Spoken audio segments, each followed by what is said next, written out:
Sino na naman po kaya ang kausap ng tita ko, ha? Lagi ko na lang po kayong napapansin na nagtetelebabad, ha?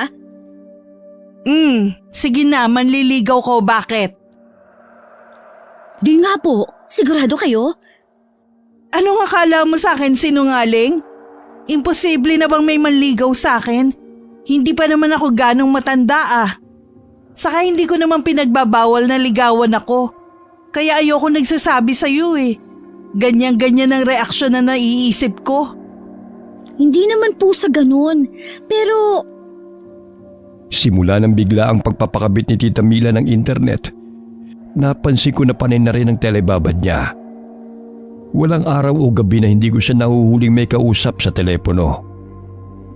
Hindi ko naman siya mausisa at halatang ayaw namang ipaalam sa akin kung sino ang nasa kabilang linya.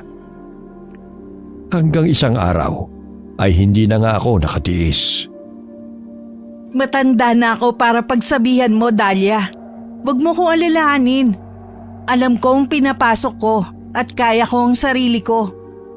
Ang pinapagawa ko ang atupagin mo. nakakagulat lang po kasi. Nung wala pa tayong internet, parang wala rin po kayong pakialam sa cellphone nyo. Tapos ngayon, malalaman ko po na manliligaw nyo ang katelebabad nyo. Sige na. Huwag ka nang makulit. Isampay mo na lang ulit yung mga damit na hindi pa natuyo kahapon. Opo, mas susunod po, madam. Napaisip ako habang nagsasampay kung paano nakilala ni Tita Mila ang manliligaw niya at kung may nagbigay ng number sa kanya. O, pwede rin sa online niya nakilala. Sino kaya ang manliligaw ni tita, ha? Ano kayang itsura? Sana naman makasundo ko. Maswerte na akong nasa poder ako ni Tita Mila. Uli lang lubos na kasi ako sa edad na 22. Kakambal ni Tita ang Tatay Mario ko. Namatay siya 3 taon pa lamang nakakaraan. Nasawi siya sa isang aksidente sa pinagtatrabahuhan niya bilang construction worker. Ang nanay ko naman ay namatay pagkapanganak pa lamang sa akin. Mahina raw kasi ang puso niya.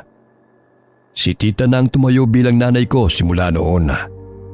Naging katuwang siya ni Tatay sa pagpapalaki sa akin. Masipag at matyaga sa trabaho si Tita Mila. Isang mayamang pamilyang kumuha sa kanya bilang yaya. Hanggang sa naging mayordoma na siya. Nang mamatay ang matanda niyang amo, ng ibang bansa ang mga anak nito, pinauwi na si Tita sa probinsya namin. Bilang ganti sa matagal na paninilbihan, binigyan si Tita Mila ng milyones na halaga ng pera, alahas at lupain. Kaya kahit nasa lagpas 40 pa lamang siya, ay hindi na siya naghanap pa ng trabaho. Sa halip ay nagpatayo siya ng malaking bahay sa minana naming lupain. Yun na ang pinakamalaking pinagkagastusan niya, maliban sa mga damit, pampaganda, pagkain at mga halaman na siyang libangan niya. Hindi rin naman siya gaanong pumupunta kung saan-saan. Maliban kung holiday o bakasyon, kasama si Tita Susan na matalik niyang kaibigan. Medyo may pagkamataray lang si Tita Mila. Palautos at palapo na rin. Siguro dahil nasanay na ganun ang trabaho niya. Pero hindi siya maramot. Binibigyan niya ako ng sobra-sobrang allowance kapalit ng paglilinis ko sa bahay at palanatili sa tabi niya. Kaya hindi na ako naghanap ng trabaho kahit nakapagtapos naman ako ng vocational course. Wala ako masyadong alam sa buhay pag-ibig ni Tita Mila.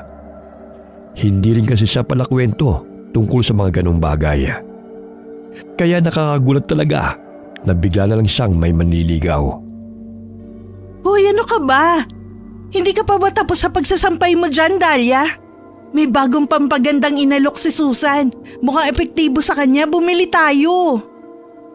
Pampaganda na naman? Ka-order lang natin ng Dr. Bew nung 1 linggo. Halos hindi pa po yun nagagalaw. Ay, mukha namang hindi epektibo ang isang yun Itong sabi ni Susan na Magic Beauty Derm, mas maganda. Kuminis at mamula-mula ang mukha ng bruha na mag-video call kanina. Kaya bilisan mo na dyan. Last na po ito mga panloob. Naiiling ko na lamang na sagot. Sa tingin ko'y nahuhumaling na talaga si tita sa mga pampaganda. Hindi pa nga nauubos ang isang produkto. Umuorder na naman ng panibago. Sa ikinikilos niya, nahalata ako na gusto talaga niya maging maganda sa harap ng manliligaw niya. Hindi naman sa pinupulaan ko ang sarili kong tiyahin, pero hindi ganun kaganda si Tita Mila. Hindi katulad ni Tatay Mario na may pagkamistiso. Halatang halata sa tangos pa lamang ng ilong. Dahil daw yun sa lahing Espanyol ng lolo namin. Samantalang kabaliktaran si tita, na sa lahi naman daw ng lola namin na Pilipina, nakuha ang itsura. Buti na lang nagmana ako kay tatay. Pero si tita, kumakaasta grabe. Daig pa ako. Hay! Pumasok na ako sa loob ng bahay.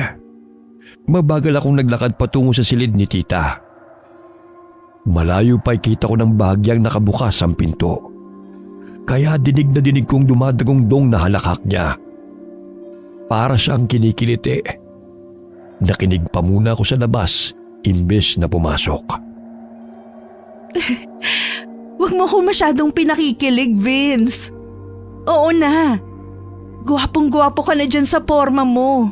Bagay na bagay sa'yo. Ang kulit. Pwede ka na nga pumunta ulit dito. Oo. Sinasagot na kita. Hala! Vince ang pangalan ng manliligaw ni tita? At sinagot na niya? Sa narinig ko, nakalimutan ko tuloy na nakabukas pala ang pintuan. Hindi sinasadyang naitulak ko ito. Nagulat naman si Tita Mila pagkakita sa akin. Mabilis niyang ibinaba sa ibabaw ng kama ang cellphone at dumiretso ng bangon. Ano ba, Dahlia? Bakit pumapasok ka nang hindi man lang kumakatok? Sorry tita, nakabukas kasi ang pinto. Nakabukas ka dyan. Ang sabihin mo, nakikinig ka sa usapan. Oh, ano ngayon na narinig mo, ha? Si tita, wala po. Wala akong narinig. Walang narinig. Kunwari ka pa. Halika, tingnan mo to. Tingnan mo na tong pinadala ni Susan na picture ng Magic Beauty Derm. Ang akala ko'y masasabon na ako ni tita. Mabuti na lamang ay hindi. Bibili ako ng 4 na set nitong Magic Beauty. Ikaw, total marami pa naman yung Dr. View. Yun na yung sayo. Ay, sana naman maging katulad na rin ang mukha ni Susan ang mukha ko. Tsak na. Parang wala sa sarili si Tita Mila nang mahaplos pa sa mukha. May patinga-tingala pa siya sa kisame na parang nangangarap. Gusto ko ng fresh cucumber juice. Parang tuyo na ang balat ko eh. Maglalagay din nga ako nun sa mukha. Napatanga na naman ako sa mga sinabi ni Tita Mila. Hindi na ako magtataka kung isang araw ay bibisita ng lalaki sa bahay. Hindi rin kasi mahilig lumabas ng bahay si tita. Magkasundo kami sa ganung bagay. Pero hindi katulad ni tita na may holiday at bakasyon sa kung saan. Ako, sa bahay lang ang pinakamalayong napuntahan. Wala kasing maiiwan sa bahay. Masaya na rin ako na maimbitahan sa birthday ng ilan kong kaibigan noong high school at ng best friend kong si Regina. Taong bahay talaga ako dati pa. Kahit noong buhay pa si tatay at hindi pa permanente si tita sa bahay. Sanay din akong mag-isa. Hindi naman delikado sa lugar namin kahit probinsya. Tahimik ang paligid namin. Tatatlo lang kaming magkakapit bahay na pawang malalaki ang tirahan dito. Lilinisin ko lang po ang attic. O sige, tamang-tama lang na matatapos ka, magtanghalian na tayo. Iniwan ko si tita. Umakyat na ako sa attic. Madali ko natapos ang paglilinis sa lugar dahil hindi naman ganun kadumi yun. Pero hindi kagad ako bumaba. Nagbuklat-buklat muna ako ng mga libro doon. Nawili na ako sa pagbabasa. Kaya hindi ko na malaya na umakyat na pala si Tita Mila sa attic. Binato niya ako ng mga pipino. Napabalikwas ako at napatayo bigla sa gulat. Tita, bakit po? Anong bakit po ka dyan? Wala ka bang balak magtanghalian, ha? Sorry na po. Parang tinatawag ako ng mga libro na basahin sila. Anong tinatawag ang sinasabi mo? Nagsasalita ba yung mga libro, ha? Hala, punta sa palengke at ibili mo ko ng pipino. Nabubulok na ang mga gulay sa ref, hindi mo pa alam. Hindi mo na yata tinitingnan ng laman eh. Ayaw niyo naman po kasi ng mga niluluto ko. Pag pinakialaman ko naman ang laman ng ref, tapos bigla maghahanap kayo, lagot na naman ako. Basta, lumakad ka na. 3 kilong pipino na ang bilhin mo. Gagawin ko na ring atsara ang iba. Paborito ni Vince yun. Opo, bibili na po. Damputin mo yung mga pipino at itapon mo. Sa likod ng isip ko, ang taray talaga ni tita. Parang siya pa itong nagkakandara pa sa nobyo niya. Hindi pa rin ako makapaniwala. Masyado ko nabibilisan sa mga pangyayari. Isa-isa ko ngang dinampot ang medyo nagkukulay dilaw ng mga pipino. Hindi ko lamang masabi-sabi kay Tita Mila na sa dami ng mga pinamimili niya, kadalasan ay hindi na napapansin na nasisira na lamang. Nasulyapan ko na lamang siya na binubuklat na ang librong binabasa ko. Nakakatuwa yan, Tita Mila. Pambata pero pwede rin sa matanda. Aliw na aliw nga ako eh. Walang tugon si tita. Maganda, tita, no? Anong maganda sa kwentong aswang na to, ha? Basahin niyo po. Pang-aliw lang. Para po bawas na rin sa pagtetelebabad. Hindi ko na naituloy ang sasabihin ko dahil sa pulo ko sa ulo ng librong binato ni tita. Hindi pa nakontento at nilapitan pa ako. Saka nang gigil na pinagyuyuyugyog ang balikat ko. Pati buho ko'y hinila-hila pa niya. Aray, tita! Masakit po! Sa susunod, huwag mo akong pinagloloko, ha? At tatamaan ka na talaga sa akin. Hindi na po mauulit. Bitiwan niyo na po ako. Ibibili ko na kayo ng isang sako ng pipino. Sige, isa pa. Alis na, alis! Nagtatatakbo ko palabas ng atik pababa ng hagdana. Napakamot na lang ako sa ulo ko dahil sa sakit ang huling palo ng palad ni tita. Wala nang suklay-suklay. Inayos ko na lamang ang pagkakatali ng nagulo kong buhok. Kumuha ko ng pera sa lagayan at lumabas na ng bahay. Mga 200 metro pang nilakad ko hanggang sa labasan kung saan may dumadaang tricycle. Sa suki naming si Lola Pinyang ako dumiretso para bumili ng pipino. Matalik na kaibigan din daw siya ng lola ko, ang nanay nila tatay at Tita Mila. Gustong gusto namin si Lola Pinyang kasi kahit nasa 70 na ang kanyang edad at uugod-ugod na, hindi pa rin matigil sa kakatrabaho. Kaysa naman daw malugbok na lamang siya sa higaan. Buong araw siyang nakaupo sa umba-umba habang katapat ang kaha na lagayan ng pera. May sarili siyang pwesto ng tindahan ng mga gulay, prutas at iba pang sariwang pampalasa. Katunayan ay isa sa mga bagsakan ng mga produktong sariwa sa palengke. May kausap si Lola pagdating ko. Isang lalaking nakatalikod mula sa kinatatayuan ko, kaya hindi ko kita ang mukha. Matangkad ang nakasombrerong lalaki at medyo mabango. Kaya hindi ko napigilang singhutin ang amoy niya. Para lang siyang bagong paligo. Itim na t-shirt ang suot. Paglingon niya ay napasinghap ako. Laglag ang pangako nang marinig ang may kalakihang boses ng lalaki. At nang dumako ang mga mata ko sa mukha niya, natulala na yata ako. Nakasuot siya ng itim din na salamena. Pinasadahan ng namimilog kong mga mata ang kabuuan niya. Buong paghanga ko siyang pinagmasdana. Para siyang si Adonis sa paningin ko. Nagliliwanag rin sa kaputian ang balat niya dahil sa purong itim na suot. Baka maglaway ka na niyan, miss. Hoy, Dahlia! Isara mo na yung bibig mo at pumarito ka na. Ano bang bibilhin mo? Noon pa lamang ako natauhan na. Pipit na pahiyang lumapit ako kay Lola Piñanga habang sinusundan ng tingin ng lalaking papalayo. Guwapo ano? Si Enteng yan. Ang bagong supplier ko ng gulay galing bundok.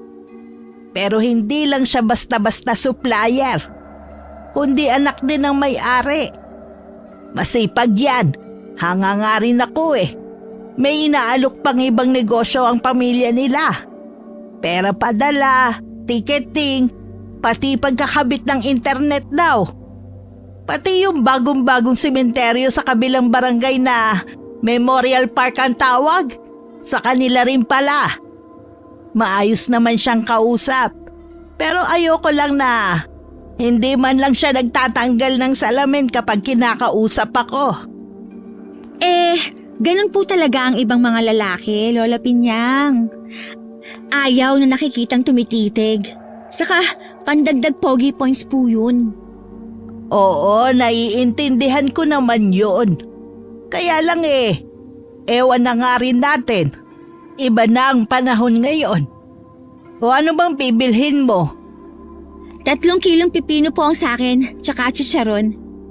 Tamang-tama, bagong dating din ng chicharon. May kasama ng sausawan.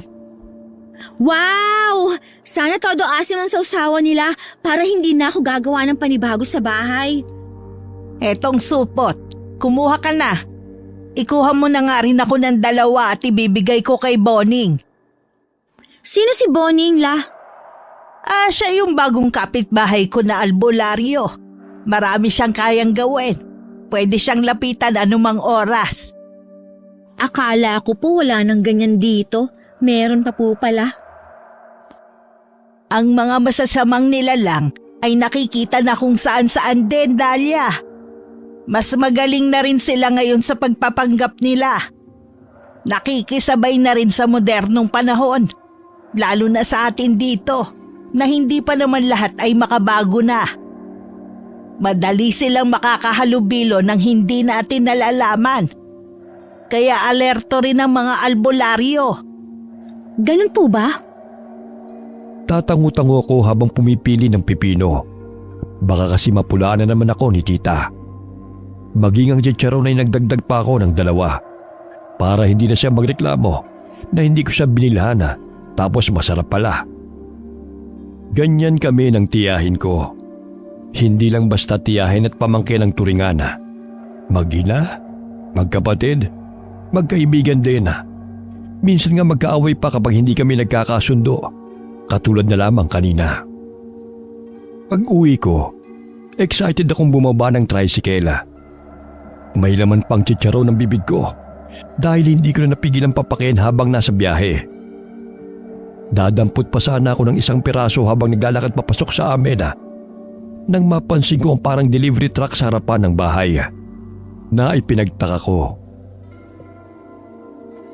May bisita si tita? Sino kaya? Binilisan ko ang paglalakad. Pakiramdam ko na ang nobyo ni tita ang dumating. Naalala ko ang pag-uusap nila kanina. Gusto kong kilatisin kung sino man ang nobyo ng tita ko. Package deal kami ni tita. Kung talagang seryoso siya at balaki niyang asawahin ang tiyahin ko, dapat isama na rin niya ako. Nakabukas ang maliit na pinto ng gate, kaya diretso na akong pumasok. Akala ko nasa garden lang si tita at ang bisita niya. Pero walang tao sa garden. Wala rin sa balkonahe. Nakabukas naman ang malaking pintuan ng bahay, kaya nagtuloy-tuloy ako sa loob. Pero wala ring tao. Nasaan kaya siya? Tita Mila? Tita? Umabot na ako sa kusina. Lalabas pa sana ako at sisilip sa likod bahay. Pero bumukas na ang pinto roon. Iniluwa ang matangkad na lalaki.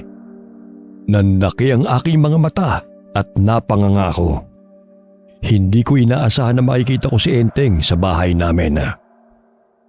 Oh, nandito na pala ang pamangkin mo, Mil. Ay, ikaw pala. Dahlia, di ba? Ikaw? O Dahlia, kilala mo si Vince? Ang pinabibili ko, nasa na? Andito, Tita Mila. Sinamahan ko na rin ang chicharon. Alam kong paborito mo kasi to. Gumawa ka na ng cucumber juice at maghanda ng tanghalian. Mamaya ko na ipapakilala si Vince. Doon muna tayo sa salahan. Halos lumuwa ang mga mata ko sa gulat. Nakita kong mga kinikilos ni tita. Kapit na kapit siya sa braso ni Vince na para bang aagawin ng iba. Nagtaka talaga ako. Hindi naman kasi Vince ang pangalan ng lalaki, kundi Enteng, sabi ni Lola Pinyang kanina. Tapos ang bata-bata pa niya. Hindi ko lubos maisip kung paano niya natipuhan ang katulad ng tiyahin ko. Naiiling na nagsalita ako habang hinaharap ang mga pinamili. Nakalimutan ko na baka marinig ako ni tita. Siya ba talagang nobyo ng tita ko? Diyos ko. Ano kayang nakita sa tita ko na wala sa akin? Tulungan na nga lang kita. Baka abutin ka pa ng siyam-siyam sa paghahanda eh. Nagulat ako sa biglang pagsulpot ni tita. Naipanalangin ko tuloy na sana'y wala siyang narinig sa mga pinagsasabi ko sa sarili ko. Baka kasi isipin pa niyang gusto kong agawin ang nobyo niya. O bakit? Mag-uusisa ka tungkol kay Vince. Hindi mo inaasahan na magkakanobyo pa ako, no? Hindi naman sa ganun, tita. Kaya lang, parang ang bilis naman po. Bakit pa ako magpapakipot? Kung pareho naman pala kami ng nararamdaman. Ang sabihin mo, hindi ka makapaniwala dahil di hamak na mas bata siya sa akin. Alam ko, pero anong magagawa ko? Nahulog na ang loob ko sa kanya. Pero teka nga lang, paano mo nakilala si Vince? Tsaka kailan? Kanina lang po sa palengke. Supplier siya ng gulay ni Lola Pinyang. Pero hindi po Vince ang pangalan niya kundi Enteng. Vicente kasi ang totoong pangalan niya. Enteng ang palayaw niya sa kanila. Pero Vince ang gusto niyang itawag sa kanya. Ayaw kasi niyang ikahiya ko siya na parang taga-bundok daw ang pangalan. Ay, ang sweet diba? Nag-aalala siya para sa akin. At mabait pa. Nung nagkabit siya ng internet natin, nilibre niya ako ng installation fee. Ibig sabihin, nung nagpakabit kayo ng internet, noon niyo pa lang po siya nakilala? Oo. Unang tinginan pa lang namin eh. Nahulog na talaga ang loob ko sa kanya. Na love at first sight ako. At sinagot niyo na siya pagkatapos? Tumigil ka na nga dyan. Wala akong pakialam kung ang bilis ng pangyayari.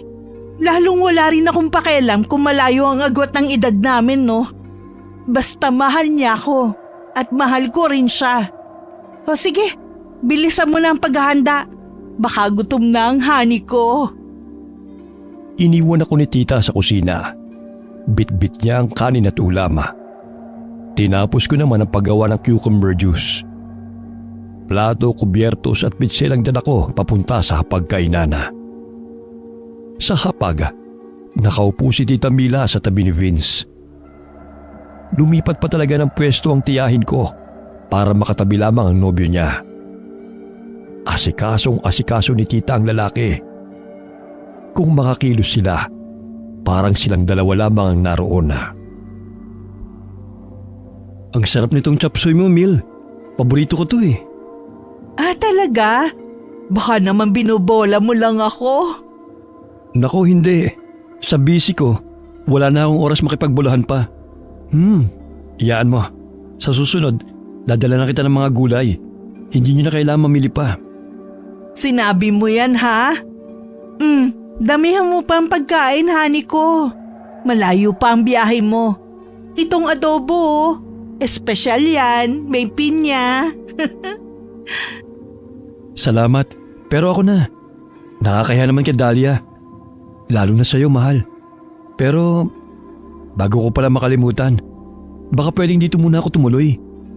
Marami kasi akong aasikasuhin para sa nalalapit na pagbubukas ng memorial park namin sa kabilang barangay.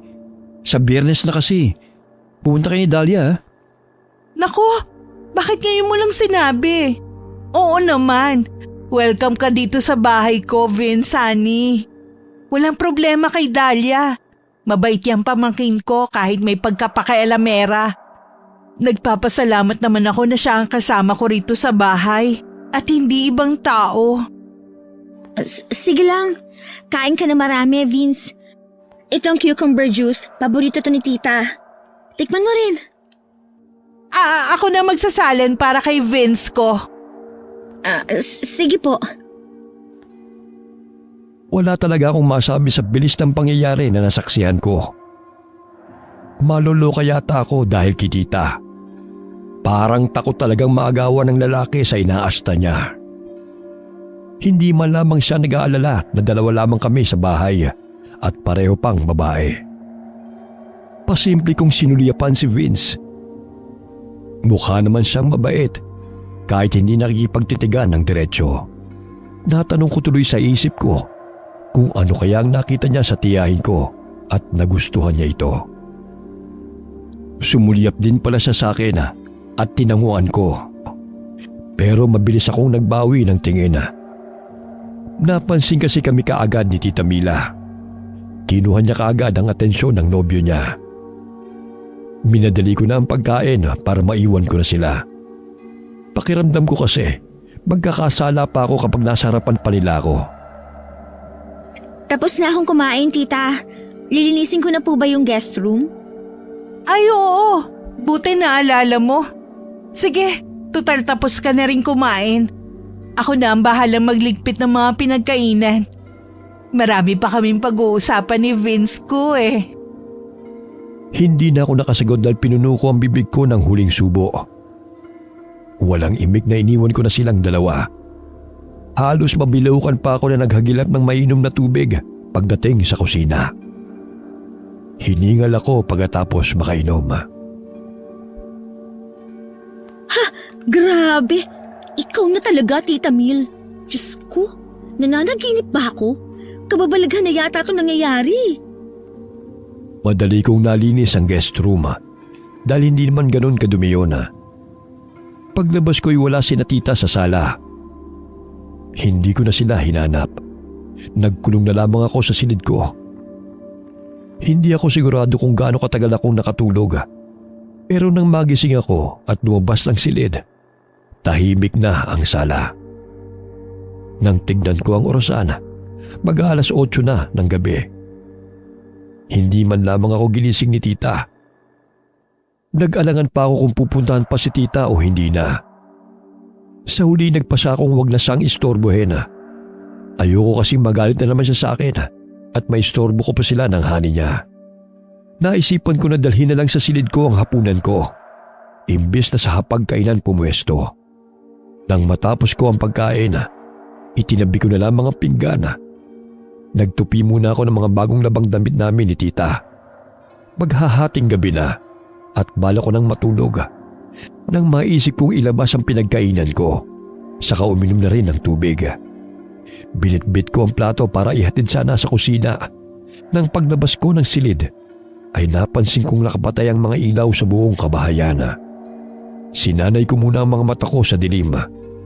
Hindi kasi ugali ni Tita Mila na patayin ang lahat ng ilaw sa loob ng bahay. Hahakbang na sana ako patungo sa pinakamalapit na switch ng ilaw nang may maaninag akong taong naglalakad sa bandang sala. Hindi ako nakakilos. Nagtaka ako at kinabahan ng husto.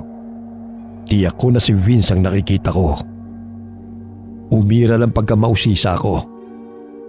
Minatsyagan ko mga kilos ni Vince. Nasanay na rin ang mga mata ko sa dilim. Sa tulong ng liwanag na nagmumula sa mga bintana, lalo na ang malapit na pintuan sa harap ng bahay, kitang-kita ko ang galaw ng lalaki. Palinga-linga pa siyang naglakad patungo sa pintuan sa harap. Buong ingat niyang binuksan ito. Tahimik na lumabas at maingat ring isinarang muli ang pinto. Saka pa lamang ako nakahinga na maluwag. Noon ko lang napansin na parang hindi na pala ako humihinga habang sinusundan ng tingin si Vince kanina. Saan kaya siya pupunta? Nag-alangan ako kung susundan ko si Vince o hindi. Ipinato ko na lamang ang plato sa lababo. Uminom ng tubig, saka bumalik sa silid para matulog. Sa malas ko, hindi kaagad ako nakatulog dahil iniisip ko si Vince at ang kanyang pag-alis. Humanda siya. Kapag nahuli ko pa ulit siyang umaalis kahit gabing-gabi na, isusumbong ko niya talaga siya kay tita. Nang mga sumunod na araw, mas naging alerto na ako. Maaga kong tinapos ang mga gawain sa buong maghapon at sa tuwing napapansin kong magkasama sina Tita Mila at Vince, umiiwas ako at lumalayo kuno. Pero ang totoo niyan ay pasimple ako nagmamasid at nakikiramdam sa kanila. Pagsapit naman ng gabi, pagkatapos ng hapunan at pagliligpit sa kusina, ay sa kwarto na muna ako. Kunwari hindi interesado manood ng telebisyon. Wala namang puna si tita sa akin dahil puro na lang Vince ang lumalabas sa bibig niya. Napaborito ni Vince ang ganito, gusto ni Vince ang ganyan. Pero ng gabi bago ang opening daw ng Memorial Park, naisipan kong sa attic tumambay. Gawain ko na rin ito noong bagong tayo pa lamang ang bahay at naiiwan akong mag-isa. Binilhan pa talaga ako ni tatay ng telescope para kitang-kita ko sa labas. Nang sa ganun daw, kung may masamang nangyayari sa labas, makikita ko na mula sa attic. Hindi ko nga akalain na mapapakinabangan ko ang itinurong yon ni tatay. Libangan ko lang naman ito dati. Pag siya umalis, kitang-kita ko rito. Pwede ko pa siyang sundan ng tingin kahit malayo na. Tamang-tama. Maliwanag naman sa labas. Kita ko hanggang sa kalsada. Lagot ka sa akin pag may ginawa kang hindi maganda, enteng Vince. Lumipas ang oras. Hanggang sa maghahating gabi na. Inaantok na ako. Naisip ko na ngang sa atik na lamang matulog. Nakasandal ako sa dingding habang nakapikit. Maya-maya'y sumilip lamang ako sa salaming bintana sa tabi ko. Pero napabalikwas ako ng bangon dahil tila may pumapagaspas sa labas. Inaninag ko ang bahagi ng garden. Nanlaki ang mga mata ko nang inakala kong malaking ibon ang lumilipad sa sulok ng pader. Kinuha ko pa ang telescope para makita ng malapitan ang malaking ibon. Aswang! Manananggal! Si Vince! Tila nag-uusap ang dalawa. Tumingala pa sila sa kinaroroonan ko. Nagulat ako't hindi kagad gumalaw. Pakiramdam ko'y nakatitig sila sa akin. Pero ang mas ikinagulat ko ay ang paglabas ng mga pakpak sa likod ng lalaki at bigla na lamang siyang lumipad. Naiwan ang kalahati ng katawan sa lupa. Pakiramdam ko'y binuhusan ako ng malamig na tubig. Sobrang bilis ng tibok ng puso ko. Nanindig din ang lahat ng balahibo ko sa katawan dahil sa takot. Wala sa sariling nagsalita ako. Diyos ko! Manananggal si Vince! Anong gagawin ko? Si tita! Kailangan malaman ni tita ang nakita ko! Wala akong inaksayang panahon na. Lumabas ako sa attic at nagmamadaling bumaba. Pinailawan ko na ang sala at tinungo ang hallway papunta sa silid ni Tita Mila. Pero laking gulat ko nang bago ko pa marating ang pinto ng silid ay bumukas na ito at lumabas si Tita Mila. Oh, Dahlia, bakit gising ka pa? May kailangan ka ba?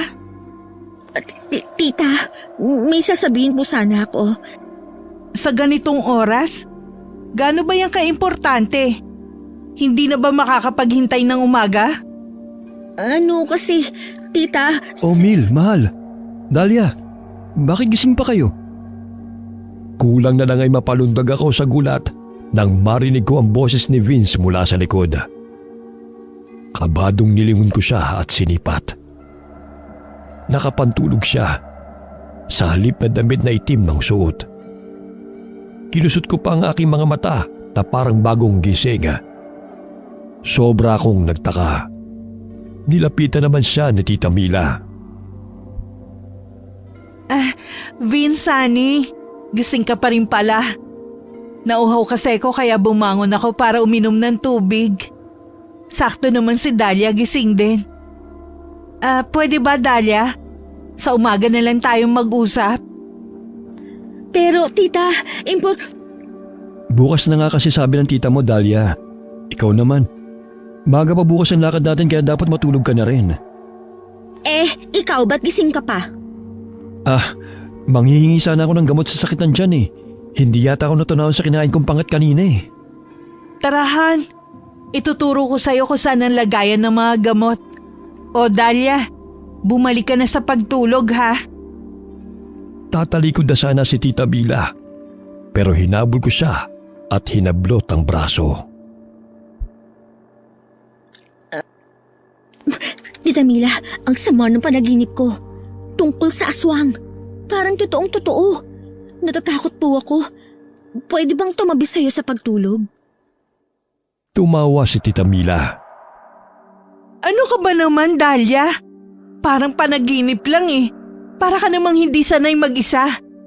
Saka hindi ka na bata, no? Naku, yan ang napapala mo kakabasa ng kababalaghan ng mga libro. Pagbigyan mo ng pamangkin mo, mahal. Minsan lang naman eh. Hindi ko inaasahan na sasabihin ito ni Vince. Medyo nalito tuloy ako. Parang lumalabas na hindi siyang nakita ko kanina. Naisip ko rin baka pinaglalaroan lamang ako ng mga mata ko. Hindi, ayos lang yun, Han. Ano ka ba, Dahlia? Panaginip lang yun at hindi totoo. Huwag mo nalang patayin ang ilaw sa silid mo. Sige na. Pasimple pang bumulong si Tita sa akin. Mahiya ka naman. Ang laki mo ng tao eh. Takot ka pa rin na walang katabi. Talagang hindi ko nakumbinsi si Tita Mila. Kaya napilitan akong bumalik sa silid ko. Pinilit ko ang sarili kong makatulog. Naglock na lamang ako ng pinto. Hinarangan ko pa ito ng mesa at bangko. Ang bintana'y dinoble ko ang kurtina. Itinulak ko rin ang kabinet para harangan ito. Inabot na ako ng umaga kakapakiramdam sa paligid. Nang makita kong sumikat na ang araw, saka pa lamang ako nakahinga na maluwag at nakatulog kahit paano. Dahlia, ano ba? Gumising ka na nga. Anong oras na oh? Aalis pa tayo, naghihintay na si Vince. Nagising ako sa sunod-sunod na yugyog ng balikat ko. Si Tita Mila pala. Nasa harap ko, bagong paligo na. Ano? Babangon ka ba o hindi? Sabihin mo lang kung ayaw mong sumama at kami na lang ni Vince ang aalis. Dito na lang ako sa bahay, tita. Napuyat po kasi ako kagabi. Yan kasi. Sinasabi ko talaga sa'yo, ha? Tigilan mo na ang kakabasa ng horror. Kung ano-ano na napapanaginipan mo. Nakakaya kay Vince kagabi. Sorry po. Alam kong hindi ko basta-basta makukumbinsi si Tita Mila sa nakita ko kagabi. Kaya hindi ko na siya pinilit pang maniwala sa akin. Pero may nabuo sa isip ko na gagawin. Hinihintay ko na lamang na makaalis si Tita Mila. Dahlia, hindi ko alam kung ano oras kami makakauwi mamaya, ha? Baka gabi na. Pero sa Memorial Park lang naman daw kami ni Vince maghapon. Baka maisipang mong sumunod. Sige po, ingat po kayo. Hanapin ko na lang po kayo kung makakapunta ako dun mamaya. Pero sandali po pala. O bakit? Ano na naman? Nauna na akong lumabas ng silid at nagmamadaling pumunta sa kusina. Kumuha ko ng isang pirasong bawang. Nagpalinga-linga muna kung nasa paligid si Vince. Nang matiyak kong wala, inabot ko kaagad kay Tita Mila ang hawak ko. Nang makita niya ang bawang na ibinibigay ko, ay pinagtawanan niya ako. Anong kalokohan to, Dahlia? Mag-aamoy bawang pa ako sa ginagawa mo eh. Sige na po, Tita Mila. Baunin niyo na lang po yan. Sige na. Ayoko nga. Hindi talaga niya tinanggap ang peraso ng bawang. Hindi kasi naniniwala sa pamahiin o proteksyon si Tita Mila. Lalong wala siyang hilig sa kababalaghan. Lalong lumakas ang loob kong puntahan si Lola Pinyang. Pakikiusapan ko siyang samahan ako kay Lolo Boning. Malakas ang pakiramdam ko na nasa ilalim ng panghihipnotismo ni Vince si Tita, kung hindi man gilayuma. Sunod-sunuran lamang talaga siya sa nobyo niya. Pero kung inakala niya na basta ko nilang hahayaan si Tita na kontrolin niya, maling-mali siya. Pagdating ko sa palengke, abalang-abala pa si Lola Pinyang. Nakapila ang mga mamimili na nagbabayad sa kanya. Dahil matanda na nga, kahit ano pang bilis niya, nanginginig na ang mga kamay at mabagal pa rin ang mga kilos niya. Kaya pasimple lang akong tumulong. Nang dumalang na ang mga tao, tumabi na ako sa kanya habang inaabot ang bayad ng huling customer na naghihintay. Nako Dahlia, mabuti naman na tumutulong ka. Hindi ko na nga yata kaya ang ganitong kaabala. Kinausap ko na nga si Regina na tulungan ako rito. Ayaw, mas gusto sa mall kesa sa palengke. Pera naman ang hinahanap. Minsan nga'y pagsabihan mo rin yung kaibigan mo, ha? Napakatigas ng ulo. Lola Pinyang, kailangan ko po sana ng tulong niyo. Kailangan mo ng tulong ko? Para saan naman, iha? Medyo seryoso po kasi. Tungkol po sana kay Tita Mila. Ha? May problema ba sa tiyahin mo? Bakit? Hindi ka na ba niya kayang suportahan? Wala pong kinalaman sa suporta ang problema, Lola. Tungkol po sa batang-bata niyang nobyo. Totoo bang sinasabi mo, ha?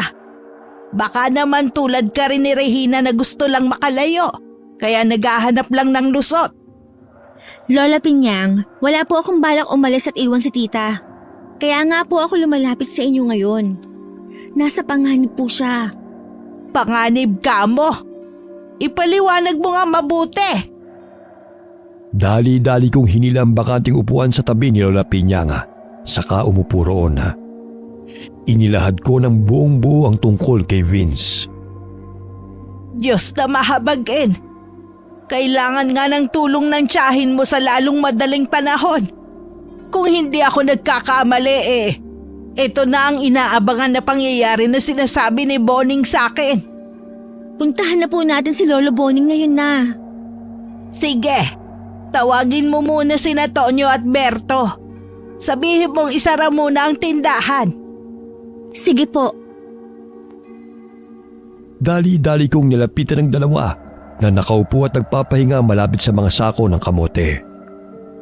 Nang sabihin ko ang utos ni Lola, mabilis naman silang kumilos. Ako naman ay bumalik kay Lola at tinulungan siya sa paglalagay ng pera sa isang baga. Nang matapos kami, inalalayan ko siyang tumayo hanggang sa makalabas ng tindahan. Naghihintay na ang tricycle na sasakyan namin. Si Berto ang nagmamaneho ng tricycle habang nakaupo sa likuran niya si Tonyo. 5 minuto rin ang inabot bago kami nakarating sa bahay. Pero hindi kami pumasok sa bahay ni Lola Pinyang kundi sa kabila. Yari yon sa plywood.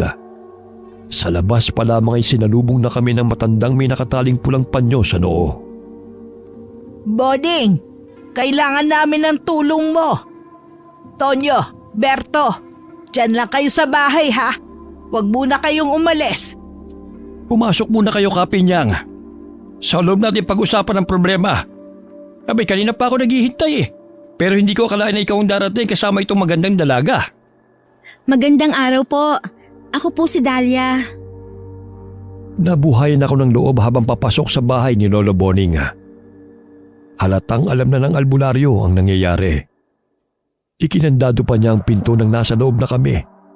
Pati bintana ay isinara rin niya. Malapit na mangyari ang kinatatakutan namin, Kapinyang. Dahil ngayong araw, ay ililipat na nila ang labi ni Senyor Enteng mula sa bundok. Paano niyo po nalaman ang tungkol sa paglilipat ng labi, Lolo Boning? At sino po si Senior Enteng? Si Vince na Enteng po ba? Siya kasi ang nobyo ng tita ko. Si Juan Vicente Graciano Sr. ang tinutukoy ko, Ineng.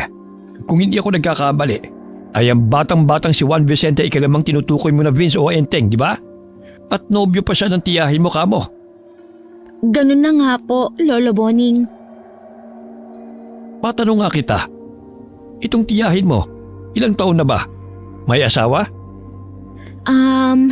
45 po, Lo. Medyo matandang dalaga na. Ngayon lang po yata nagkanobyo. At balak na rin po yata mag-asawa. Pinatuloy na po kasi niya sa bahay yung lalaki eh. Okay lang naman po sana sa akin. Kung hindi ko lang napansin na parang sunod-sunuran si Tita Mila sa kanya. Hanggang sa natuklasan ko isang gabi na umaalis pala siya ng bahay kahit gabing-gabi na. At kagabi po, nakita ko po talaga. Hindi po ako pwedeng magkamali. Manananggal po si Vince. At may manananggal din pong dumating kagabi. Nag-usap po sila. Abay, sadyang nagpapakita na sila ah. Tama si Kapinyang. Ang buong angka ng mga Graciano ngayon ay bumaba na mula sa bundok para magtipon-tipon sa gaganaping pag-aalay mamayang gabi. Bubuhayin nila si Senyor Enteng para muling pamunuan ng kanilang tribo. Hindi ba't matagal nang patay si Senyor Enteng? Bata pa ako noon. Ang sabi namatay siya. Pero ang sabi naman ng iba, naging amaranhid siya. Dahil wala raw sumalo sa itim na bato niya. Malamang itinago nila ang katawan at hinayaan munang maputol ang kanilang lahi. At itong mga nakaraang buwan ay sinasabing may tumanggap ng itim na bato. Hindi lang matiyak kung sino. Pero si Enteng Ikalima ang naatasang maghanap na matandang dalagang birhen para maging alay nila para mabuhay naman si Senyor Enteng. Napakrus ako ng wala sa oras dahil sa mga sinabi ni Lolo Boning. Lolo, paano na po yan?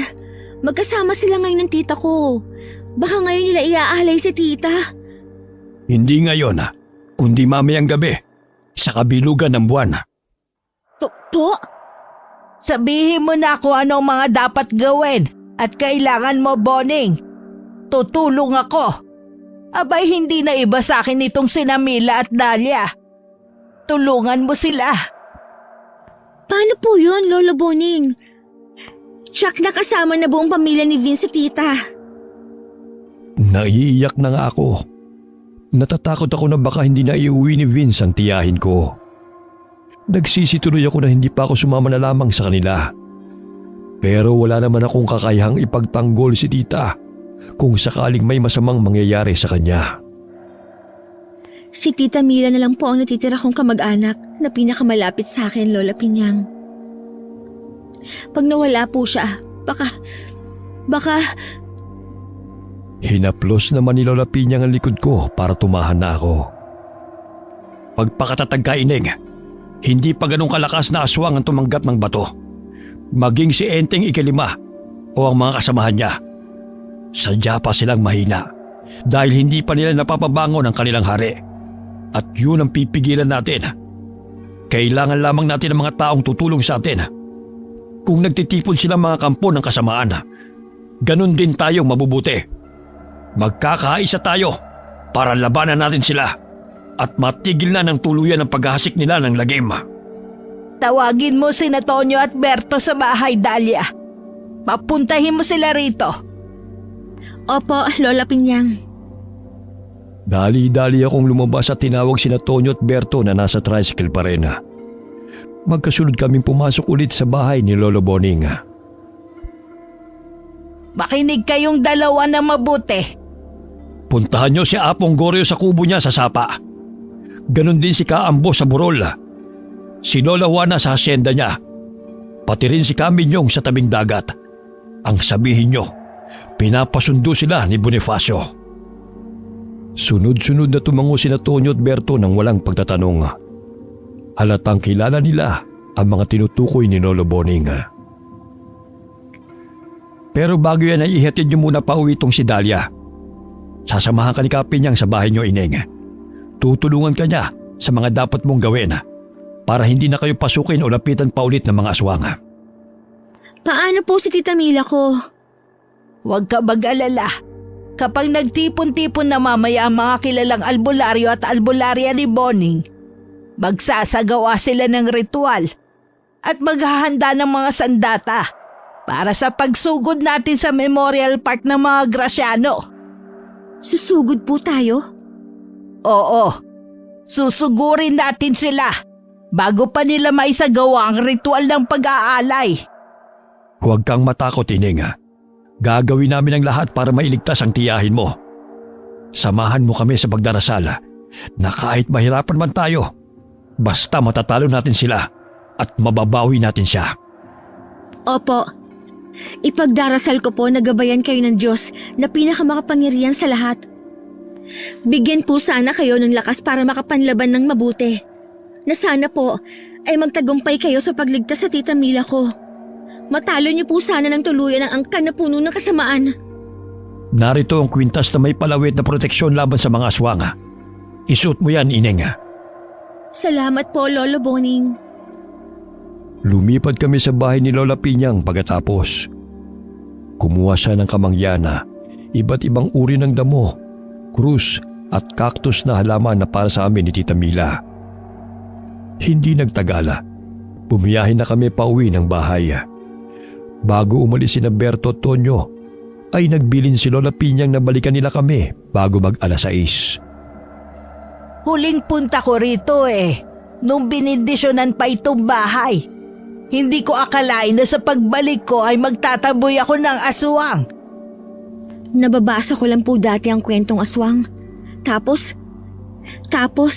ngayon po ay nakakita na ako at problema ko pa. Pero matapang ka, Dahlia. Maswerte si Mila na ikaw ang kasakasama niya sa buhay. Tayo na. Ituro mo sa akin kung nasan ang asin at bawang ninyo. Kailangan makapaglagay na tayo sa palibot bago pa dumilim. Bago mag-alas 8, kung kailan kabilugan ng buwan ay susugod na tayo sa sementeryo. Nandito ang mga hinahanap niyo sa kusina, Lola.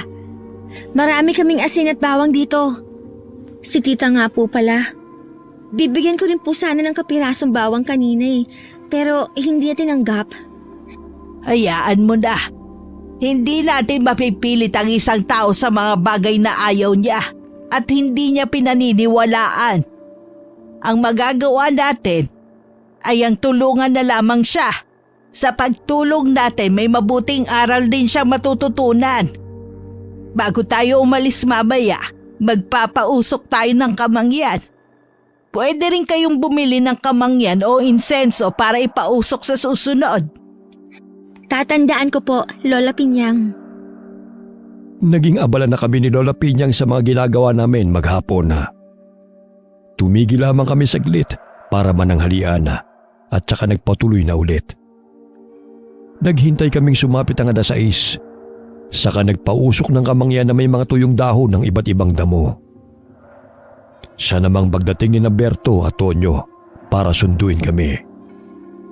Ibinalita rin nila na naghihintay na sina Lolo Boning at iba pang kasama na susugod sa Memorial Park kinagabihan. Nakasunod kaming 3 kay Lola Pinyang habang lumilibot at nagpapausok sa loob ng bahay hanggang sa mga silid pati sa atik. Itinuro ko pa sa kanila ang silid na ginamit ni Vince. Maayos ang loob nito. Wala ni isang bakas na tinulugan. Hula ko'y inayos ni Tita Mila bago sila umalis. Ilang minuto rin kaming umikot sa labas habang nagpapausok nang may narinig kaming kakaibang huni ng ibon. Oras na para umalis tayo. Tsak alam na rin nila ang gagawin nating pagsugod. Hindi po kaya mapahamak si Tita Mila, Lola Pinyang? Hindi, Dahlia. Kailangan nila ang tiyahin mo ng buhay at buong buo. Malinis at wagas. Kaya nga siyang napili nila dahil alam nilang buong buo pa ang kanyang puri. Ililigtas ka namin, Tita Mila. Pangako po. Mag-aalas 7 na nang umalis kami ng bahay. Hindi ako makapaniwala sa nakita ko nang makarating ulit kami sa bahay ni Lolo Boning. Sa labas pa lamang ay ilang tricycle na ang naroon at may mga tanod na nakatambay. Binati pa nila kami ni Lola Pinyang. Buhay na buhay pa rin ang pagkakaisa at bayanihan dito sa atin, ano? Kita mo at napakaraming tutulong sa atin. Oo nga po, La. Tatanawin namin ni Tita Mila na napakalaking utang na loob nito. Pumasok na kami sa loob ng bahay. At lalo pa akong namangha. Mga matatandang albularyo at albularya ang naroroon. Handang-handa sa labanan dahil may mga bitbit na sibat, buntot ng pagi, karit at itak. Ilang minuto pa at sasalakayin na natin ang pagdarausan ng ritual ng mga Graciano. Ikaw, Dahlia, wala kang ibang gagawin kundi ang siguraduhing ligtas ang tiyahin mo. Kayo ni Berto, Tonyo at Kapinyang. Kami na ang bahalang humarap sa mga kalaban. Umuwi kayo kaagad pagkasama nyo na ang tiyahin mo. Isang grupo ng tanod ang susunod sa inyo para tiyak ang ligtas kayo makakarating sa bahay nyo. Opo, Lolo Boning. Tatandaan ko po ang mga bilin ninyo. O siya, tayo nang magdasal at nang makaalis na. Biglang tila umingay sa loob ng bahay ng mga sandaling ito.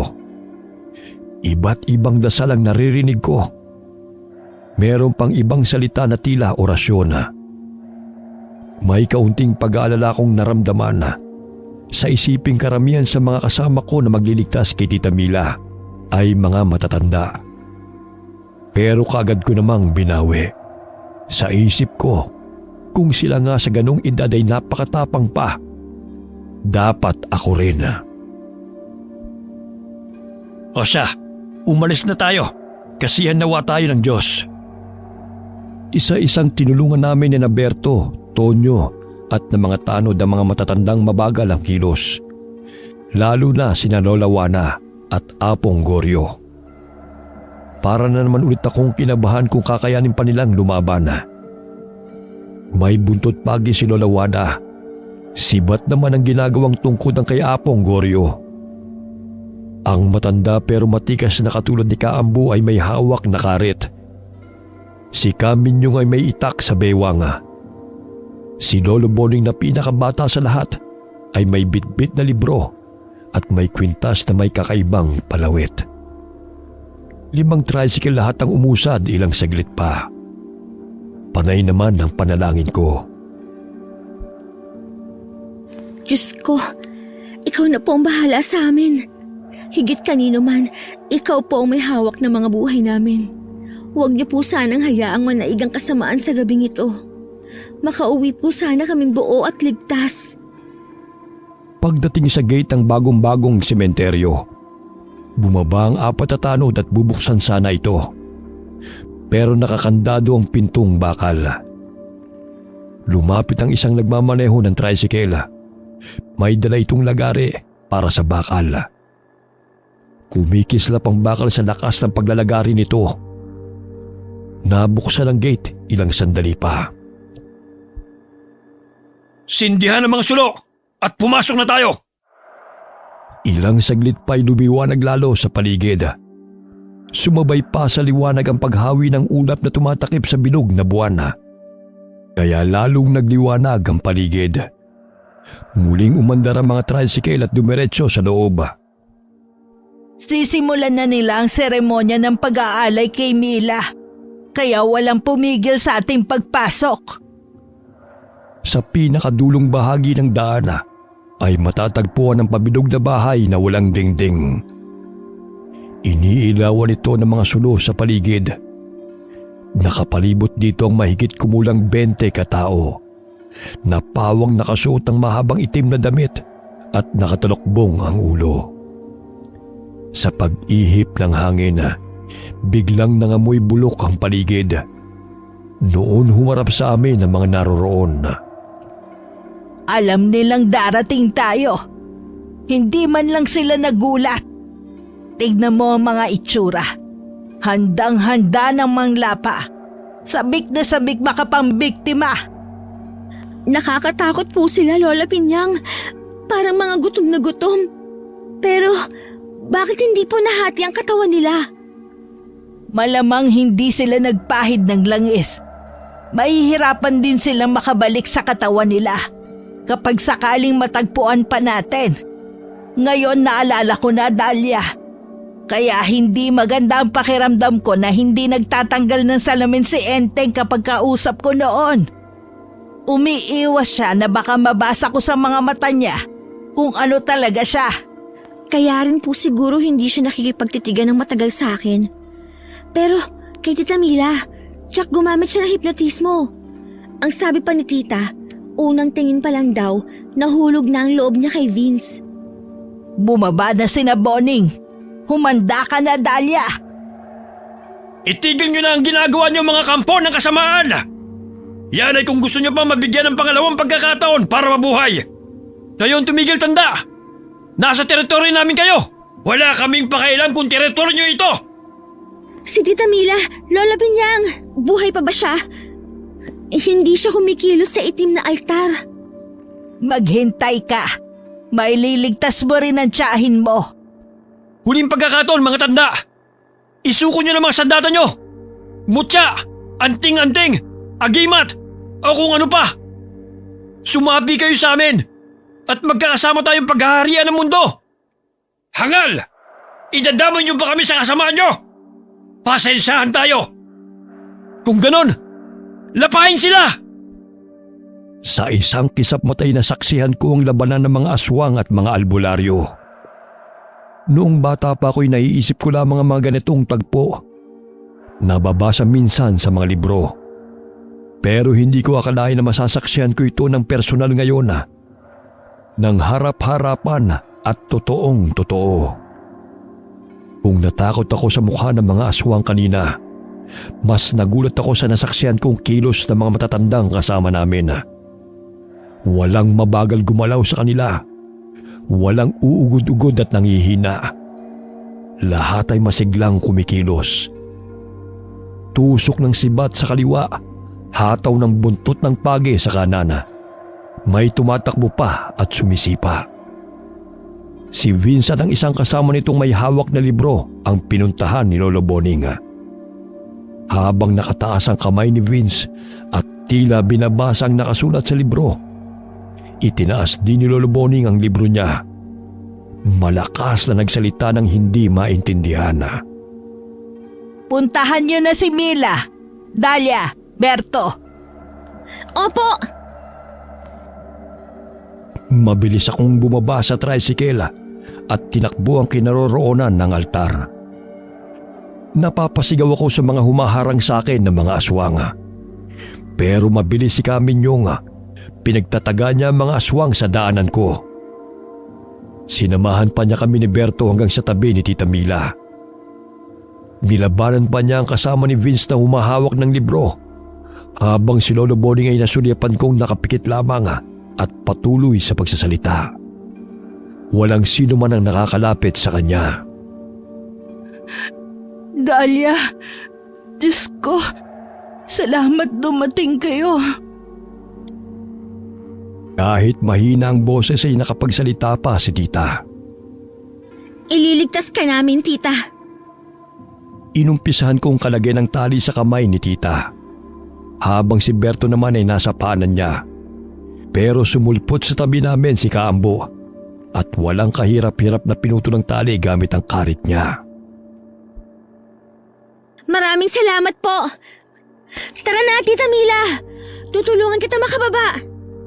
Parang wala pa akong lakas, Dahlia. Berto, tulungan mo ko. Alalayan natin si Tita. Huwag niyong kunin ang mahal ko! Nilingon ko siya. Nakatayo si Vince sa kabilang bahagi ng altar. Ang mukha niya, naaninag ko na sobrang lungkot. Ngunit nakaramdam ako ng galit sa kanya. Mahal mong mukha mo. Manloloko. Manggagamit. Ang kapal mong manananggal ka. Pinagkatiwalaan ka ng tiyahin ko. Binigyan din kita ng pagkakataon na patunayan mo sarili mo. Pero ano, gagawin mo lang alay si Tita Mila para mabuhay ang hari niyo. Napilitan lang ako. Papatay nila ako kapag hindi ko sila sinunod! Umalis na kayo mga inig! Huwag kayong maniwala sa kanya! Huwad siya! Huwad? Hindi siya si Enteng Ikalima! Kaya bilisan niyo na! Opo! Bumalik kayo! Lumayo na kami bago pa makalundag si Vince sa dako namin. Sinalubong kami ni Tonyo at silang dalawa ni Bertong umalalay kay Tita Mila. Nagawa ko namang lumingon at kitang-kita ng mga mata ko na nakatayo sa altar ang akala kong si Vince. Pinunit niya ang damit niya at sumigaw sa nakakatakot na tinig. Nag-ibang anyo na naman siya. Nasaksihan ko naman kung paano siya tinaga ng itak ni Kaminyong. Kasunod nun ay lumapit si Lolo Boning.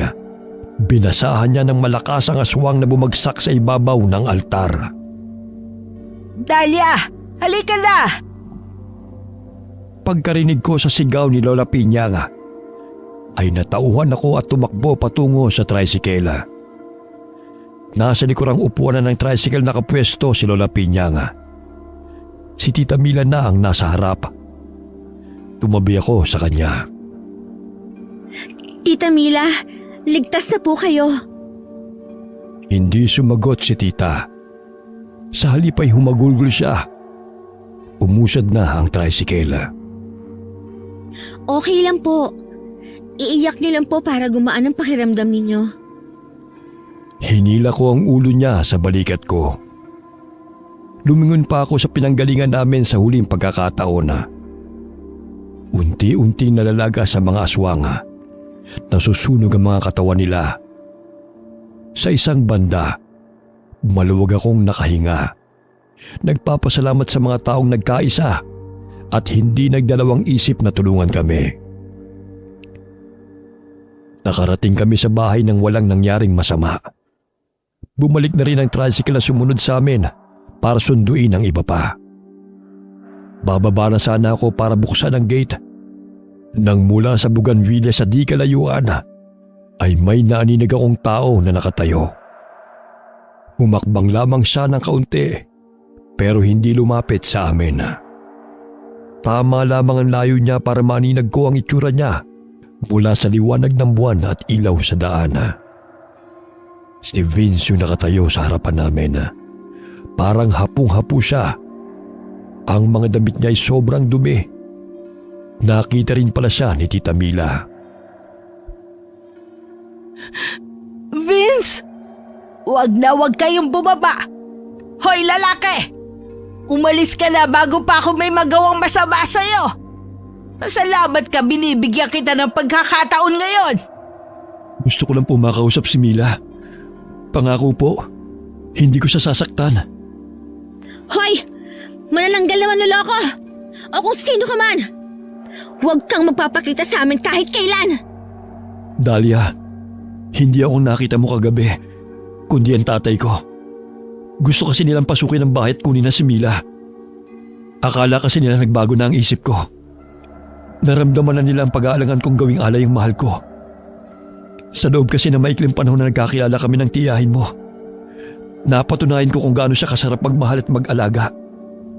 Natakot ang angkan ko, lalo na ang ama ko. Kaya susugod sana sila kagabi. Pero hindi ko sila hinarap kagabi. Ang katwiran ko, dadalhin ko naman si Mila kinabukasan. Kaya pumunta ako sa tita mo kung kailan nandun ka rin pala. Kung pumayag lang sana ang tita mo na magtabi kayo sa pagtulog kagabi, nakaalis sana ako. At hindi na sana nangyari ang lahat ngayon.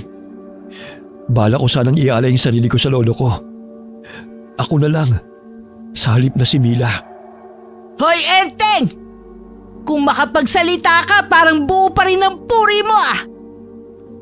Napatawa si Vince, pero tawang may halong lungkot. Opo, Lola Piñang. Buo pa po ang puri ko. Pinakaingatan po kasi ako ng pamilya ko. At ako naman tong si masunuring anak. Hindi talaga lumubag. Takot po talaga kasi ako sa angkan ko. Lahat ng pinapagawa nila sa akin sinusunod ko. Natuto akong magnegosyo. Pero ang totoo naghahanap na ako ng alay. At nakilala ko nga si Mila habang nag-aalok ako ng internet. Kahit anong sabihin mo, aswang ka pa rin! Walang magbabago doon. Teka, umamin ka nga, Enteng. Ibig mo sabihin ako kontrol mo ang sarili mong gumawa ng masama. Ginagawa ko po ang lahat ng makakaya ko, Lola Pinyang. Sa awa po ng Diyos, nalalabanan ko naman po. Pero, nandun pa rin po eh. Nasaan ka naman kanina? Inuwi ako ng angkan ko sa bundok.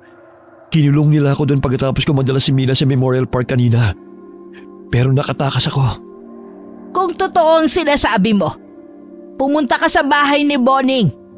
Isuko mo ang sarili mo sa kanya. Sige na, umalis ka na at pumunta doon kung talagang seryoso ka. Opo, Lola Pinyang. Pero may sasabihin lang po sana ako kay Mila. Sabihin mo na, pero wag na wag kang lalapit. Kanina ka pa daldal eh. Sige, Mil, totoong mahal kita. Patawarin mo ako sa ginawa kong panloloko sa'yo. Pangako, magbabago na ako. Ingatan mo ang sarili mo, mahal. Aalis na ako. Vince ko! Sinundan ko ng tingin si Vince. Nakayuko siya at lagdag ang balikat na naglakad palayo. Hanggang nawala ng tuluyan. May narinig kaming tunog ng papalayong motorsiklo. Saka pa lamang ako nakahinga ng maluwaga. Samantalang si Tita Mila ay umiiyak pa rin sa tabi ko. Bubuksan ko lang ang gate, tita. Hindi siya sumagot, pero umayos naman siya ng upo. Bumaba na ako ng tricycle.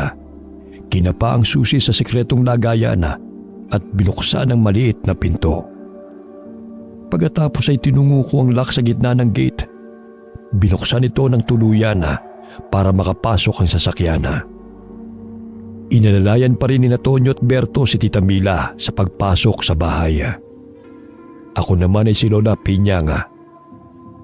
Nagpahuli kami ng pasok sa loob dahil may gusto rin kasi akong itanong sa kanya na ayaw kong marinig ni Tita Mila. Lola Pinyang, anong mangyayari kay Vince kung totoo ngang pupunta siya kay Lolo Boning? May ritual para mawala ang pagiging aswang ng isang tao. Talaga po? Paano po yun? Bibihira ang mga aswang na nakokontrol ang sarili. At nalalaman pa ang tama at mali sa ginagawa nila. Pero tao lang din sila katulad natin. At ang grupo ni Boning ay naniniwala na ang mga masasama kapag tunay na gustong magbago ay dapat bigyan din ng pagkakataon. Dahil doon, nakagawa sila ng ritual para mawala ang tila sumpa ng pagiging aswang ng sino man. Kayola, hindi po kayo albularya? Hindi, pero marunong ako ng mga simpleng panggagamot na napatunayan ko naman sa sarili ko na epektibo. Katulad ng paggamit ng mga halamang gamot para mapagaling ang mga nararamdaman kong sakit. Lalo pa ngayong matanda na ako. Parang gusto ko rin pong matutunan ng mga ganyang bagay. Si Tita Mila po kaya? Ang hilig po niya sa mga halaman. Nasa kanya kung gusto niyang matuto. Ang mahalaga naman kasi sa isang bagay na gagawin mo ay kung gusto mo talaga at kung naririyan ang puso mo. Bakit naman hindi? Sana gustuhin ni Tita. Tingin ko po kasi maaaliw siya sa ganon, Lola Pinyang. Noon pa lamang kami pumasok ng tuluyan sa bahay. Pinuntahan namin sa sala si Tita Mila na doon pinaupo ni Tonyo at Berto. Nakapikit siya pero hindi na umiiyak. Lola Pinyang, total, gabing-gabi naman na po. Dito na lang kayo matulog nila Tonyo at Berto. Sa totoo lang kasi, hindi pa rin ako kampante na dalawa na lang kami ni Tita ang maiwan dito mamaya. Sumabat na nga rin sa usapan namin ni Lola Pinyang si Tita Mila. Mahina at medyo garalgal pa rin ang boses niya. Oo nga po, Lola Pinyang. Bukas na po kayo umuwi. Ipagluluto po kayo ni Dahlia ng hapunan. Aba sige, parang nakapagbakasyon na rin kami sa hotel nito. Sige po, ihahatid ko lang po si tita sa kwarto niya. Lola Pinyang, bakit Mila? May masama pa ba sa pakiramdam mo? Sabihin mo. Wala naman na po. Parang wala lang po talaga akong lakas. Para rin pong nanginginig pa ang mga kalamnan ko. Kaya baka po pwedeng samahan niyo na lang po ako sa kwarto habang nagluluto si Dahlia. Hindi ko pa rin po yata kayang mag-isa eh. Natatakot pa rin po ako. Parang bumabalik sa isip ko ang mga nangyari. Kailangan ko lang din po ng kausap. Sige Mila, sasamahan kita. Oo nga pala Dahlia. Parang may nakita akong tanim na sambong sa labas. O baka meron kayong damong Maria. Mainam yung ipahid para makalma ang kalamnan ng tita Mila mo. Opo, may tanim si tita ng mga ganyan. Papakuha na lang po kay Tonyo. Inihatid namin si Tita Mila sa silid niya. Iniwan ko sila doon ni Lola Pinyang at inasikaso na ang pagluluto. Habang nasa kusina at mag-isa, hindi ko mapigilang mapatulala. Parang masamang panaginip ang nangyari. Hindi pa rin ako makapaniwala. Mabuti na lamang dumating sina Berto at Tonyo na may bitbit ng dahon ng sambong at damong Maria. Nakipagbiruan at nakipagkulitan pa sila sa akin. Kaya naaliw ako kahit paano. Nalaman ko rin na magkakaedad lang pala kami, pero hindi lang nagkakilala ng mga bata pa. Nang gabi ring yun, ay magkatabi kami ni Tita Mila sa pagtulog. Habang si Lola Pinyang ay piniling sa kutsyon na inilatag sa sahig mahiga.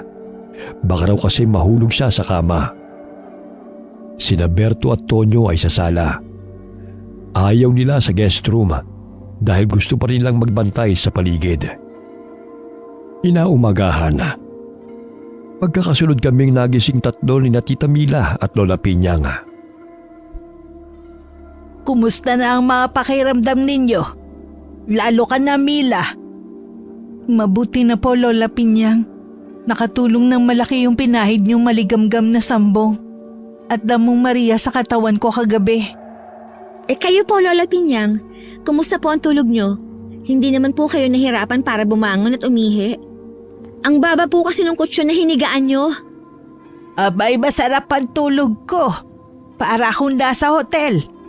Naalala ko tuloy ang mga gala ko nung kabataan ako.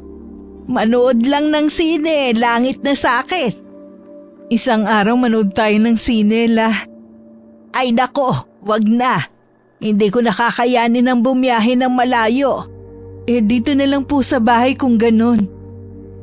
Pwede ba yun? Hindi ba't malaki ang dapat na pinanonooran ng sine? Meron po si Tita Mila, Lola Pinyang. Tara po, ipapakita namin sa inyo. Inilalayan namin ni Tita Mila si Lola Pinyang na tumayo. Hanggang sa makarating kami sa entertainment room. Gising na rin sina Tonyo at Berto. Kaya sumunod na rin sila sa amin. Masaya kami ni Tita Mila na nakipagkwentuhan sa kanila hanggang sa magpaalam kami para magluto muna ng almusal. Paglabas namin sa entertainment room ay niyakap ako ni Tita Mila. Utang ko sa iyo ang buhay ko, Dahlia. Kung hindi dahil sa ginawa mo, baka pinaglalamayan na ako ngayon. Tapos pinag-isipan pa kita ng masama. Akala ko talaga gusto mong agawin si Vince sa akin noon. Maraming salamat talaga ha. Ginawa ko po yun dahil ayoko pong wala kayo, Tita Mila. Hindi ko po alam kung paano na ako kung wala na po kayo. At hindi ko po kayang agawin ang nobyo nyo, Tita. Maliban sa lahi. Kainis ka talaga. Biro lang po. Ang totoo, type ko rin po si Vince nung unang kita ko pa lang. Kaya lang, nung malaman kong nobyo mo na siya, wala na. Pero aaminin ko po, na nagduda talaga ako na totoong magkakagustuhan kayo. Tsaka ako at gwapo siya. Mas bata siya kaysa sa akin. Hindi ako magagalit kung yun ang iniisip mo, Dahlia. Nagpapasalamat nga ako dahil sa pagdududa mong yun. Nailigtas ako sa kapahamakan. Pasensya ka na talaga ha. Muntikan ka pang mapahamak ng dahil sa akin. Kayo nila Lola Pinyang. Utang ko sa inyo ang pangalawang buhay ko. Naging maramdamin ang pag-uusap namin ni Tita Mila. Kung hindi lamang may naghihintay na mga bisita para kumain malamang hindi pa rin kami tumitigil sa pag-iiyakan Nasa kusina na kami at nagluluto nang tumunog ang doorbell. Pagsilip ko sa bintana, nagtitili akong tinawag si Tita Mila. Hoy Dahlia! Sino ba to? Diyos ko! Ang daming matatanda! Sila ba yung mga kagabi? Opo, tita. Sila nga po. Tara po, salubungin natin sila. Sandali! Ako nang sasalubong sa kanila. Tawagin mo na lang sina Berto at Tonyo. Bumili na lang kayo ng lutong pagkain para hindi na maghintay ang mga bisita natin habang nagluluto tayo. Sige po. Kami na po ang bahala sa pagkain. Kayo na po sa mga bisita natin. Walang pagsidla ng tuwa ko. Sa unang pagkakataon napakarami ng mga bisita namin ni Tita. Masayang-masaya akong pumunta ng bayan kasama sina Tonyo at Berto. Habang si Tita Mila ay inasikaso ang mga bisita namin na dinala niya sa entertainment room para manood ng lumang pelikula na kapanahunan pa ni Lola Pinyang. Pansit malabon, tinapay, mga prutas, inumin at ilang personal na gamit ang binili ko para sa mga bisita. Hindi pa kami magkasya sa pang-12 mesa sa bahay sa dami namin. May mga dumating pang mga tanod na tumulong din sa amin nung gabing yun. Tawanan, kwentuhan, binalikan namin ang mga nangyari. At parang hindi pa rin ako makapaniwala na nailigtas namin si Tita Mila. At natalo pa ang angkan ng mga aswang. Usap-usapan maging sa kabilang bayan ang nangyari kagabi. Mabuting ang kumalat at nang magtanda na ang iba. Lolo Boning, itatanong ko po sana yung tungkol sa natirang Graciano, si Enteng Ikalima. May balita po ba kayo sa kanya? Pumunta po ba siya sa inyo kagabi?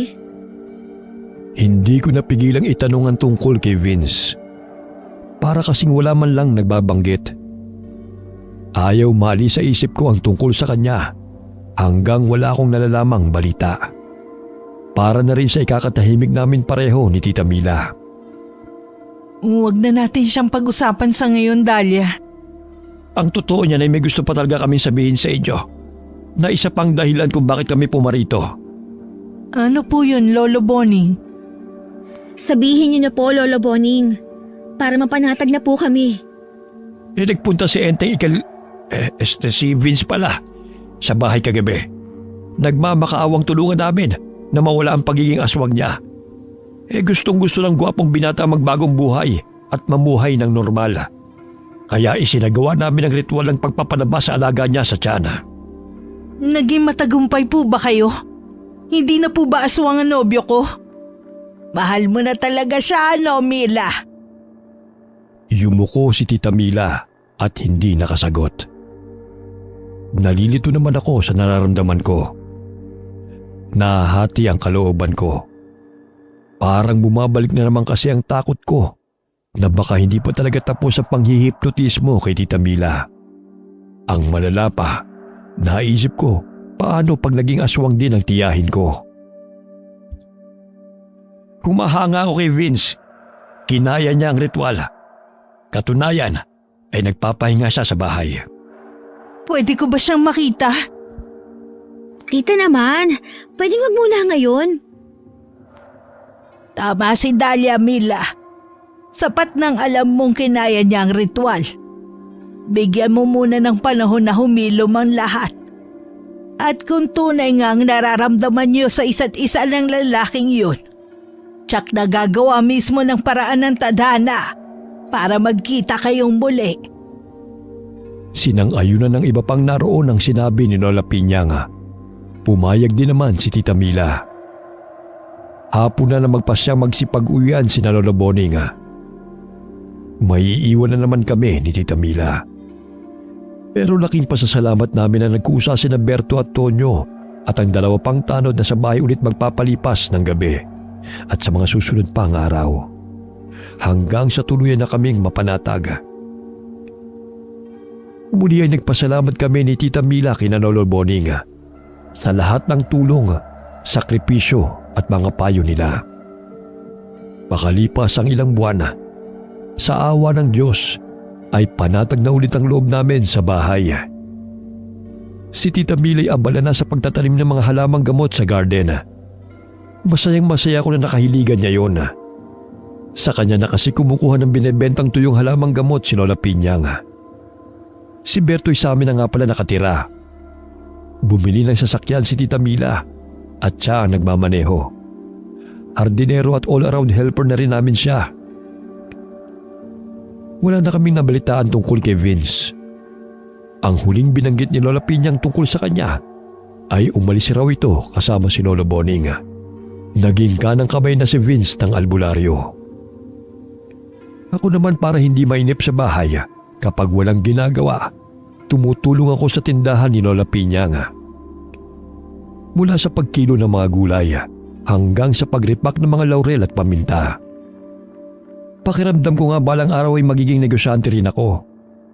Sobrang daming natutunan ko sa pagtitinda dahil kay Lola Pinyang. Nabanggit ko nga yun kay Tita Mila isang araw. Aba, maganda yan. Baka isang araw ikaw na ang papalit kay Lola Pinyang sa palengke. Sabihin mo lang kung kailangan mo ng kapital, ha? Kaunting panahon pa po. Bakit? Ano pa bang hinihintay mo? Mag-aasawa ka muna. Di magpakasal na kayo ni Berto. Tita naman, kung ano-ano sinasabi, nakakahiya kay Berto. Magkaibigan lang kami, no? Sus, nahiya ka pa. Kitang-kita ko naman kung gaano kayo kakomportable sa isa't isa.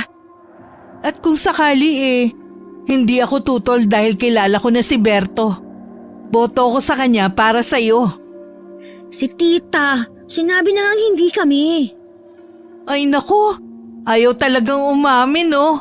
Manang-mana ka talaga sa akin, Dahlia. Tita, bago po sana ako, kayo muna. Hindi nagsalita si Tita Mila. Nakatingin lamang siya sa akin na parang nag-iisip pa. Ang totoo niyan, may pagtatapat ako sa'yo, Dahlia. Ano po yon, Tita? Ikaw yata tong may dapat na namang aaminin eh. Panay na naman ang telebabad nyo. Ano, may nobyo na naman kayo ulit? Oo. May nobyo na kasi ulit ako. Talaga po? Sino? Ilang taon na? Taga-saan? Paano niyo po nakilala? Kailan siya papunta rito? Ay, hindi ko alam kung matutuwa ka o hindi, Dahlia. Pero nagkabalikan kami ni Vince. Po? Si Vince pa rin? May balita pala kayo sa kanya pero itinago niyo na naman. Parang gusto ko nang magtampo niyan. Nasa Singapore na si Vince, Dahlia. Noong umalis siya kasama ni Lolo Boning, napadpad sila sa syudad. Nahilig siya sa computer at nag-aaral siya. Tapos may nagrekomenda sa kanya na magtrabaho bilang IT staff. Ang totoo niyan siya ang pupuntahan namin doon ni Susan. Nagbukas-sara lang ang bibig ko. Napangangapa ako dahil sa gulat. Sinamantala naman ito ni Tita at nagpatuloy siya. May basbas ni Lola Pinyang, Lolo Boning at iba pang mga albularyo ang relasyon namin, Dahlia. Lalo na si Lolo Boning. Nakausap ko siya sa video call bago pa umalis si Vince. Paano po kayo nagkausap ulit ni Vince? Hindi naman kasi nawala ang account ko online. Ganon din naman si Vince. Doon kami nagkausap ulit. Siya kasi ang nagturo sa akin ng pagkakabit niya ng internet Kaya pareho namin alam ang site na yun. Nakakagulat po. Pero dahil alam ko mapagkakatiwalaan naman sila Lolo Boning, tanggap ko na rin po. Masaya po ako para sa inyo. Maraming salamat sa pag-unawa, Dahlia. Sana po ay maging masaya kayo ni Vince habang buhay, Tita Mila. At ikaw, makatagpo ka na rin sana ng magmamahal sa'yo. At kung pwede lang, wag umabot sa edad ko, ha? Titignan ko po. Anong titingnan? Gawin mo. Abay di hamak na mas maganda ka sa akin, no? Tapos wala magkakagusto sa'yo? Hindi ako papayag. Kung ako nga na ganito ka tsaka ang pagmumukha may nobyo. Ikaw pa kaya? Napangiwi ako na natawa. Kung makalait si tita sa sarili parang wala nang pakialam. Isa sa mga pagbabagong napansin ko sa tiyahin ko ay ang pagtanggap niya sa kanyang pisikal na itsura. Hindi na siya ganoon kahilig sa pampaganda. Mas gumagamit na siya ngayon ng mga natural na nilalagay sa mukha. Gumagawa pa siya ng sariling pampahid mula sa mga halamang gamot sa garden niya. Masaya ako para sa tita Mila ko. Natagpuan niya ng lalaking para sa kanya.